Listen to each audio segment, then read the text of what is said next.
دور حاضر کی انتہائی جید، معتبر اور مقتدر علمی اور روحانی شخصیت، جن کی وجہ سے آپ کے یہ مسائل اللہ تعالیٰ حل فرما رہے ہیں، ان کا بھی میں بہت شکر گزار ہوں۔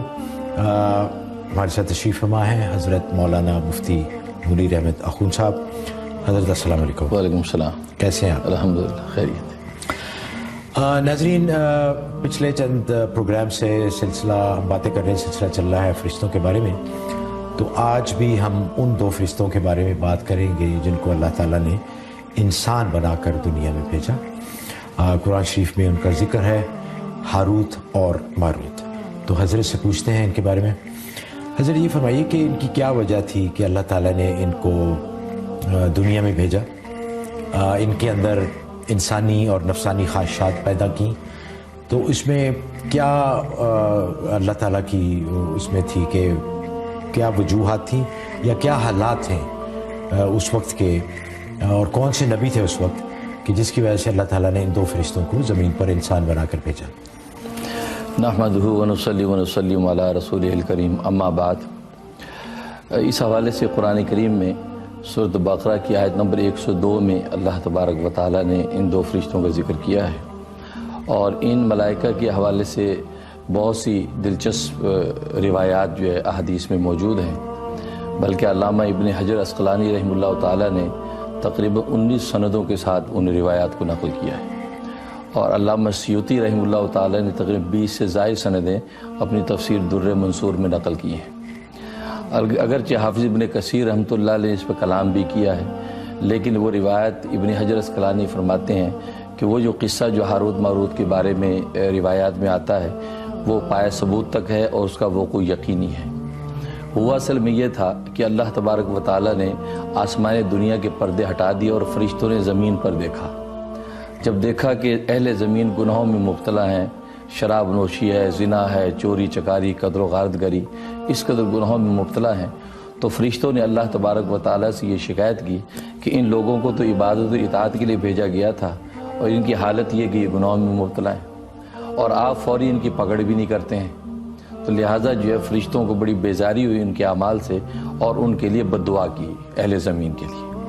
تو اللہ تبارک و تعالیٰ نے فرمایا کہ اصل میں بات یہ ہے کہ یہ اصل میں میری ذات ان سے حجاب میں ہے، پردے میں ہے، اس لیے ان پر میرا خوف کم ہے، اور تم چونکہ ہر وقت میرے پاس ہو، اس لیے تم پر جو حیبت اور خوف اور خشیت طاری ہے اس درجے کی ان پر نہیں ہے، لہٰذا اس لیے ان سے یہ گناہ ہو جاتے ہیں۔ تو لیکن ملائکہ کو اس پر اطمینان نہیں ہوا، تو اللہ تبارک و تعالیٰ نے فرمایا کہ ٹھیک ہے کہ تم اپنے میں سے پارسا فرشتے چن لو کہ جن کو میں انہی انسانوں میں زمین میں بھیجتا ہوں، تو پھر دیکھتا ہوں کہ وہ جب میرے حجاب میں جائیں گے تو دیکھتے ہیں کہ ان کے اعمال کیا ہیں۔ تو حدیث میں آتا ہے کہ انہوں نے 3 فرشتے ملائکہ نے پیش کیے، اور ان 3 کو اللہ تبارک و تعالیٰ نے فرمایا کہ تم نے 4 کام نہیں کرنے ہیں۔ ایک تو شراب نہیں پینا ہے، دوسرا زنا نہیں کرنا ہے، تیسرا قتل نہیں کرنا، اور چوتھا بت کو سجدہ نہیں کرنا۔ یہ 4 شرطیں ان کو لگائیں اور ان کو زمین پہ اتارنا چاہا، تو ان میں سے ایک فرشتے نے کہا کہ یہ مجھ سے نہیں ہو سکے گا، میں تو نہیں جاتا۔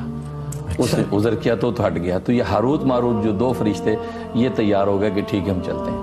اور عجیب ہے کہ روایات میں آتا ہے کہ یہ فرشتے ملائکہ میں بھی سب سے زیادہ عابد اور زاہد فرشتے تھے، ان کو زمین میں اللہ نے اتار دیا۔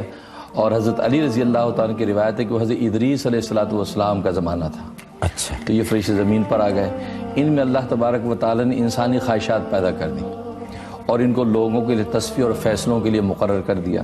لوگ ان کے پاس اپنے مسائل لے کر آتے تھے، یہ تصفیہ کرتے تھے۔ ایک طویل زمانہ اس میں گزر گیا، یہاں تک کہ ایک دن ایک خاتون آئی جو بڑی حسین و جمیل، حضرت علی فرماتے کہ اس کے حسن و جمال کا یہ عالم تھا کہ جیسے کہ زہرہ ستارہ جو ہے تمام ستاروں میں سب سے حسین ستارہ ہے، اتنی حسین عورت تھی۔ وہ آئی اور اس نے اپنا مسئلہ و فریاد رکھی، تو ان میں اللہ تبارک و تعالیٰ جو شہوات رکھی تھی وہ شہوات ان کی بھڑک اٹھی، اور ان کے اندر ایک خواہش پیدا ہوئی جو اس کے ساتھ جو برائی کی، اور ان کو دعوت دی کہ تم اپنا بدن ہمیں پیش کرو۔ اچھا، تو اس پر اس خاتون نے کہا کہ نہیں، میری ایک شرط ہے، اور شرط یہ ہے کہ میرے ایک بت ہے، اس بت کو سجدہ کرو، تو میرے دین کے جب ہم نوا ہو جاؤ گے تو پھر میں یہ تمہاری بات پوری کروں۔ انہوں نے کہا کہ نہیں، ہماری توبہ، یہ شرک ہم سے نہیں ہوگا۔ تو وہ خاتون چلی گئی۔ تو ایک طویل عرصہ جب جتنا اللہ کو منظور تھا خاموشی رہی، اس کے بعد پھر خاتون آئی، انہوں نے پھر وہی بات کہی۔ تو اس نے کہا کہ نہیں، میری وہ ایک شرط ہے کہ تم جو میرے شوہر کو قتل کرو تو پھر میں جو ہے یہ تمہاری یہ فریاد پوری کروں گی۔ تو انہوں نے کہا کہ نہیں، قتل تو یہ گناہ کبیرہ ہے، یہ نہیں ہو سکتا۔ تو اس نے کہا اچھا چلو ایسا کرو، میرے پاس شراب ہے، تم شراب پی لو۔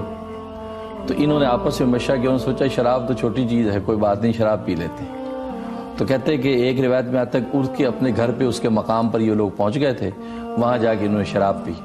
جب شراب پی تو ظاہر ہے کہ وہ مدہوش ہو گئے، تو اس بے ہوشی میں انہوں نے اس عورت سے جو صحبت بھی کی، زنا کیا، اور اس کے شوہر کو اس ڈر سے قتل کر دیا کہ اس کا شوہر جو ہے مطلع کر دے گا لوگوں کو کہ ہم نے ایسا کیا، اس کو قتل بھی کیا، اور وہ جو بت تھا اس بت کو سجدہ بھی کیا، یہ شراب کے نشے میں، شراب کے نشے میں۔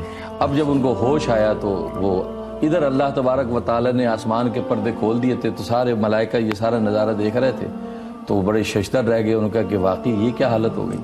تو سب جو استغفار کرنے لگے کہ واقعی تو یہ خواہشات کا نتیجہ، اور حجاب میں چلا جائے تو ایسا ہوتا ہے۔ تو اس پر یہ ہے کہ اس کے بعد اس خاتون نے ان فرشتوں سے کہا کہ تم جو آسمانوں پہ آتے اور جاتے ہو، یہ کس وجہ سے جاتے ہو، کون سی چیز تمہارے پاس ہے؟ تو انہوں نے کہا ہمارے پاس اسم اعظم ہے۔ تو انہوں نے کہا مجھے بھی وہ اسم اعظم دو اور مجھے بھی آسمانوں پہ لے چلو۔ تو وہ ان فرشتے دونوں اس جو ہے وہ زہرہ نام تھا اس خاتون کا، تو اس کو آسمانوں کی طرف لے چلے۔ تو جب آسمانوں تک پہنچے ہیں تو وہاں پر جو اس زہرہ کو تو اچک لیا گیا، اور ان دونوں کے پر کاٹ کے زمین پر پھینک دیا گیا۔ ظاہر ہے انہوں نے یہ بدکاری کی تھی بطور سزا، بطور سزا۔ زمین پر جب پھینک دیا تو یہ ایک عرصے تک سرگرداں پھرتے رہے۔ تو ان کو پتہ چلا کہ ایک نبی ہے یہاں پہ جو جمعے سے جمعے تک ایک دعا کرتے ہیں وہ قبول ہو جاتی ہے۔ انہوں نے سوچا کہ اس نبی کے پاس جا کر ہم دعا کرواتے ہیں تو ہماری توبہ قبول ہو جائے۔ یہ اس نبی کے پاس جب پہنچے ہیں تو اس نبی نے ان کو کہا کہ اللہ کی طرف سے تمہارے لیے یہ دو اختیار دیے گئے ہیں، یا تو تم دنیا کا عذاب برداشت کرو یا آخرت کا۔ تو انہوں نے آپس میں مشورہ یہ کیا کہ دنیا فانی ہے، لہٰذا دنیا کا عذاب ہم برداشت کرتے ہیں۔ تو بابل جو علاقہ ہے عراق کے اندر، اس بابل کے علاقے میں روایت میں آتا ہے وہاں ایک کنویں کے اندر ان کو الٹا لٹکا دیا گیا ہے، جو قیامت تک اسی طرح الٹے لٹکے رہیں گے۔ اور بعض روایتوں میں آتا ہے کہ آسمان و زمین کے درمیان ایک مقام ہے، وہاں پر ان کو الٹا لٹکا دیا گیا بطور سزا کے، اور قیامت میں پھر دوبارہ ان کو آسمانوں پر پہنچا دیا جائے گا۔ اچھا حضرت، اس سے یہ بھی پتہ چلتا ہے کہ ایک تو یہ 4 بہت بڑے گناہ ہیں جی جی جن سے خاص طور پہ منع گیا ہے، شراب نوشی، زنا کاری اور قتل اور بت پرستی۔ اچھا، دوسری بات اس سے یہ بھی پتہ چلتی کہ انسان جنہوں نے اللہ کو کبھی نہیں دیکھا، جیسے آپ نے خود فرمایا کہ وہ ان پوشیدہ ہیں، اور پھر اتنی نفسانی خواہشات بھی ہیں، تو ان سب چیزوں کے ہوتے ہوئے جو انسان اللہ کے نزدیک یا نیک بنتے ہیں ان کا تو پھر بہت ہی بڑا مرتبہ، بہت بڑا مقام، فرشتوں سے بھی زیادہ، فرشتوں سے زیادہ، کیونکہ فرشتے تو ہر وقت اللہ کو دیکھتے ہیں، ان کے سامنے، اور ان کے اندر وہ خواہشات بھی نہیں ہیں۔ بالکل یہی وجہ ہے کہ فرشتوں نے جب یہ سب منظر دیکھا تو اس کے بعد سے فرشتوں نے اہل زمین کے لیے استغفار شروع کر دیا، اور آج تک فرشتے اہل زمین کے لیے استغفار کرتے ہیں اور اللہ سے سفارش کرتے ہیں کہ ان کو معاف کر دے، کیونکہ تیرے سے حجاب میں ہیں، ان سے خطائیں ہو جاتی ہیں، یہ کمزور ہیں۔ لہٰذا اس لیے توبہ اور استغفار کا دروازہ ہمارے لیے کھلا ہوا ہے، ہم کسی حال میں بھی ہاتھ اٹھائیں، اللہ